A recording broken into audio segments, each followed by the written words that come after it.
Hey guys, this is a gigantic 6 foot by 5 foot map I created. This is the military research facility known as Satori.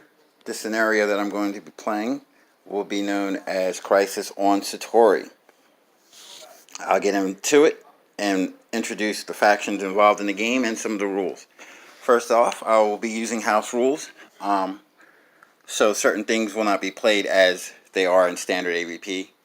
Also, one of the things of the house rules is that two of the human characters I will be running in a Dungeons and Dragons based style format. I have cards for them. They will be using those cards instead of like the Marine card, or like the Predators use a Predator card. So Wayland Yutani guys use a Wayland Yutani card. Now let's get into the game, the members involved in this, and some of the house rules. Over here is the Alien Hive. The alien's objective will be to protect the queen, protect the hive, bring back 3 hosts to be incubated, kill everything. If that can happen, then they succeed and they win. One of the rules I'll be doing to help the aliens out, not to help them out, but one of the house rules is I will be randomly spawning aliens in certain areas of the map. Each location I've numbered clockwise, so that would be 3, this would be 4, this would be 5, and this would be 6. What I'll do is I'll take a 6-sided die, I'll roll that. The number will determine what room the aliens will randomly spawn in.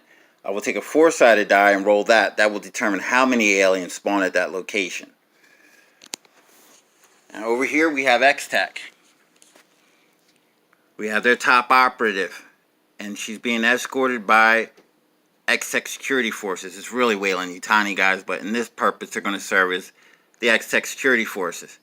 Their job is to go into every room, interact with it, collect data, intel, and samples, and try to find out what happened here, and try to find out about Project X-128 Alpha.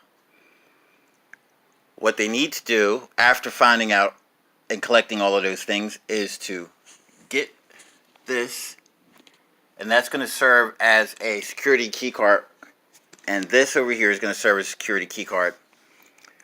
Those two things will allow them to open up the bridge and set self-destruct and leave.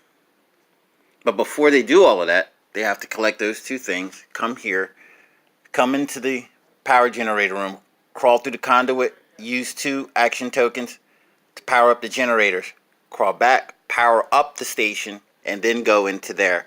Up there, when they're in there, they have to crawl through that conduit, interact with the brain of the computer, turning it on to reboot the system, come back in here, power up the system, send out a message to X-Tech to let them know that the mission was a success, and then on the third one, set self-destruct, and then leave.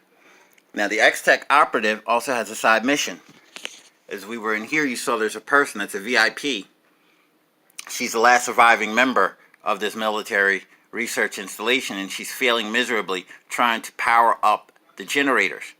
If the X-Tech operative can get to the VIP before the aliens come out of the hive and get to her, then the X-Tech operative can bring the VIP back to be interrogated by X-Tech. But if she is successful in reaching the VIP before the aliens do, a new faction gets involved in the game. The VIP at that point, saved by X-Tech, would then be targeted for termination by Skynet. And then a Terminator unit would come into the game, randomly spawn on the board, and she would hunt her down and absolutely will not stop ever until she is dead. Now, since there aren't any Terminator cards, I will be using the Predator Smart Disc card to simulate the attack of the phased plasma rifle in the 40-watt range. If the X-Tech operative can keep her alive through the Terminator attacks and bring her out here, they win. That's all of their objectives. Now up here, we have our friend Fluent. He is the top operative of a company known as Savage Tech. Savage Tech is the reason why Predators have the cloaking ability that they do, but no one knows that. But you do now. He gets involved because one of his former hunting mates contacted him and let him know what was going on. This guy, a predator, was sitting here with his clan to try to stop Project X-128 Alpha, and they all died. One was captured and bad things happened to him. He lost all of his weapons, he's wounded, and he's defenseless. Fluent has to come here, talk to him, gather intel on what they know about this facility, what they know about the project, then spend another action point to find out what their future plans are with predators and human beings when it comes to attacks and things like that. Fluent at that point has a choice to make. He can either save his friend by running over here, and this is going to be Predator Tech, and this is Predator Tech. Collect the 3 Predator Techs, bring them back to the Predator. If he does that, then the Predator will help him.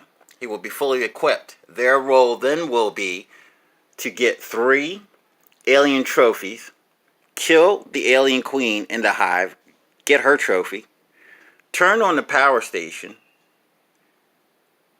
set self-destruct, and either kill everything on board or leave before self-destruct goes off. If Fluent or X-Tech turns on the power generator, once the power gets turned on, Project X-128 Alpha gets involved. And that will be a Pred alien. He'll randomly spawn on the board and he will hunt them down. And that, my friends, will be the scenario known as Crisis on Satori.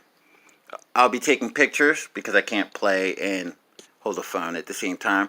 But I'll be posting this video up on YouTube, and I'll post it on Alien vs. Predator War Game on Facebook. I'll also be posting the pictures on Alien vs. Predator Wargamer on Facebook as well. So the video and the pictures will be there once again on Alien vs. Predator Wargamer on Facebook. So take care, guys. I hope you have a good one. I know I will. I'll be pretty busy. And take it easy.